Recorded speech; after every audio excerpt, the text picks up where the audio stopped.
Jordi, in tonight's matchup, you had the late scratch from Ben Simmons. You had guys coming back in the lineup. Just what's your biggest takeaway from what happened tonight? The fight all the way until the end. Obviously, the worst quarter was the third quarter.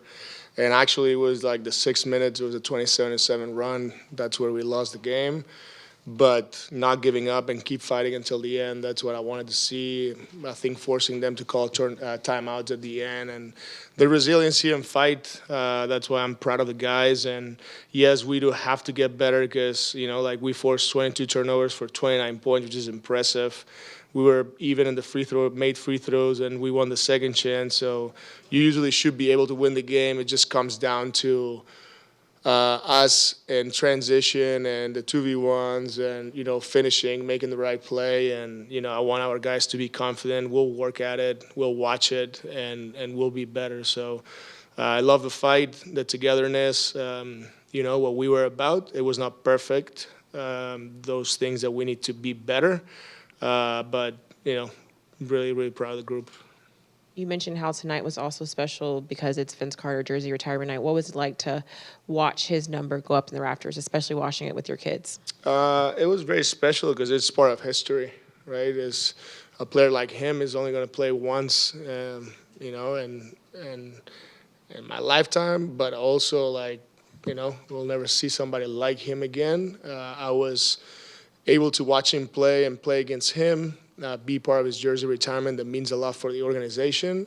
Bringing all the alumni, former coaches, people that were involved in the past, because at the end of the day, we all have to feel like this is a family, and you will always be part of this family. At some point, I always say I want to retire here. That's how I feel, but I will always want to come back and feel like this is home. And I hope those guys feel that way, and we can build it this way moving forward.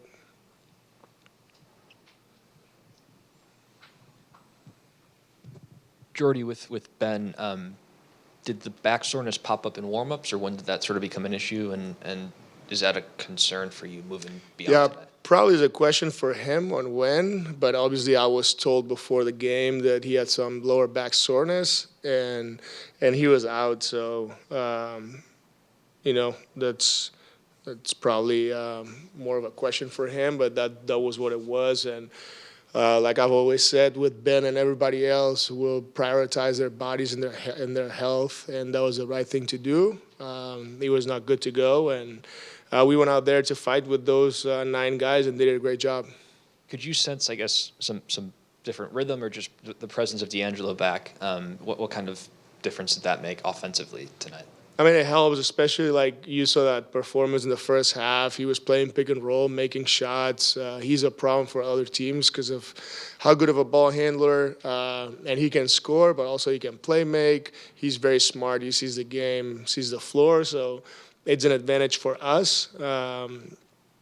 So he had a big impact, and he helped us a lot, obviously, right now when we haven't had a quote-unquote true point guard out there.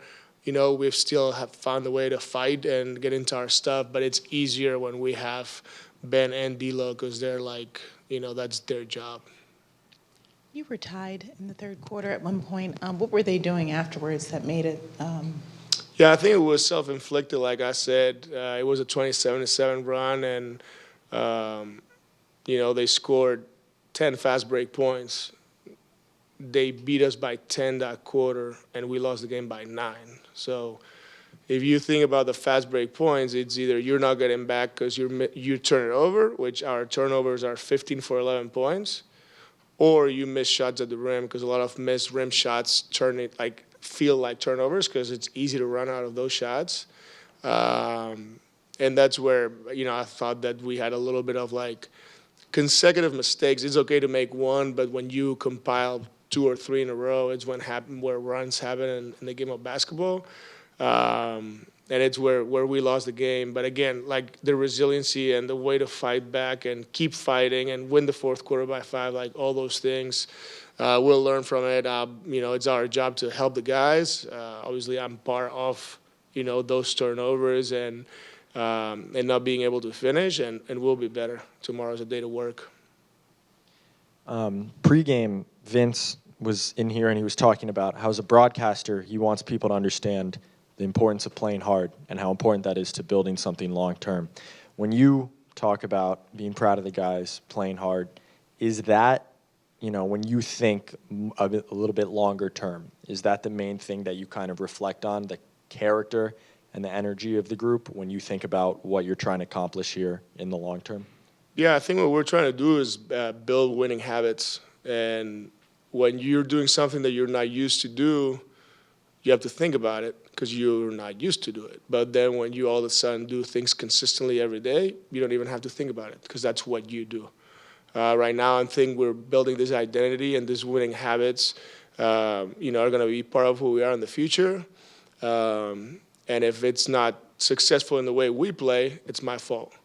But I believe in these guys do it every day. And right now, even though we don't see those W's in the standings, these are wins for me in a lot of ways because I believe we're going to come back, we're going to work, we're going to respond, and we're going to get what we need. So that's the plan. That's my part of, we all have a job here, and that's how I see it. So like I said before, playing hard is extremely important. Having the habit of doing it and working hard. It's not just you show up and you play hard. You have to play hard and you have to have purpose and discipline. And I think our guys had it. You cannot control if you're going to miss a layup or, nobody wants to miss a layup. Nobody wants to turn it over. So all you can do is correct it and work at it. So that's what's most important thing and excites me as a coach is having the ability to help them. What can I do to fix this as a group, as with coaches? You touched a little bit on it earlier, how effective D'Lo was while he was out there. In the fourth quarter, did he just kind of run up against his minutes limit, or was that more, you were looking to obviously see Tyrese with Keon, or was it something else? No, I thought it was a matter of I was trying to bring them back, being into the game, and we didn't make the push. It was not good enough of a push to bring them back, and those guys out there had a good rhythm, and they were playing hard and getting stops, something that we couldn't get in the third quarter, and that's why I let them roll. But, I'm not going to tell you what his limits or what his minutes are, but he did a good job, played 26 minutes, Nick 26 as well, and I was ready to bring them back. I just felt like those guys were doing a good job fighting. Jalen, Jordi said that third quarter was kind of one of the main frames that kind of stood out, that dictated how the game went. Just what happened in that frame, and that would kind of allow the Heat to get on their run to get a lead? I think they started the third quarter just aggressive, getting out in transition. Their hot guys hit a couple of good shots. So, when you got guys who can score, getting going, seeing the ball go in early in the quarter, just kind of got their entire team going, had good energy, and we just let them get going too fast and had some turnovers and led to transition. So kind of just didn't get off to the right start. This is another game where you guys have had to use another different starting lineup.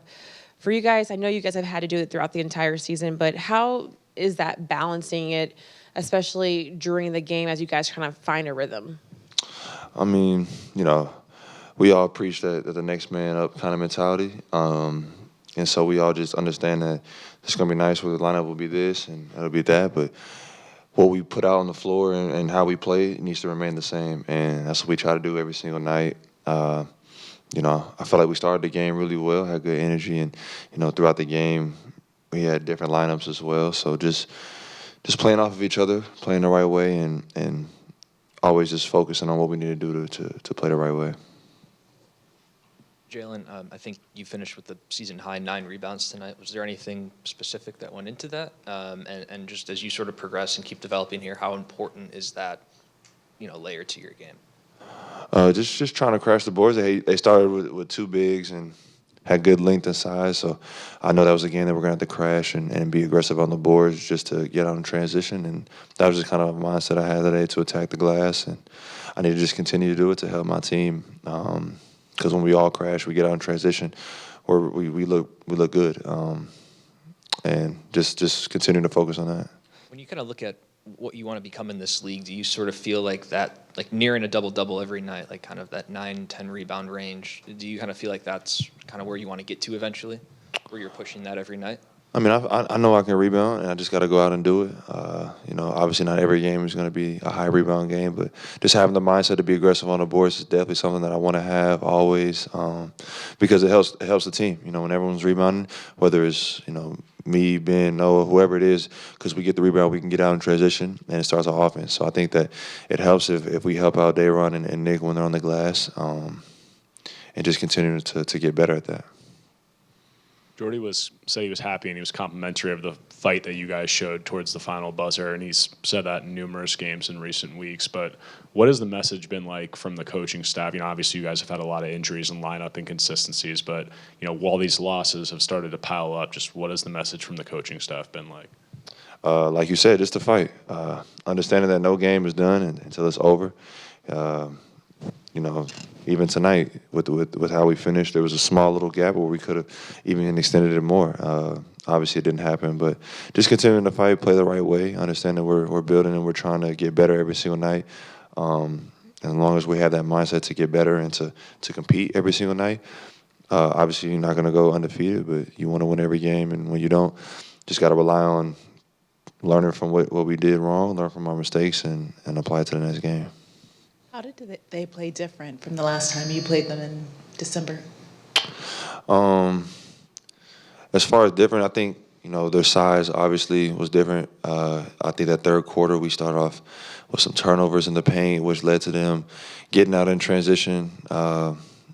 Even their hot guys from last game, letting Duncan and Tyler see the ball go in, was something that we struggled with. And their hot guys hit threes again today, so that was something we definitely need to clean up. But they're a good team, and we just allowed them to get comfortable that third quarter and kind of built a hole that we had to climb up out of to finish the game.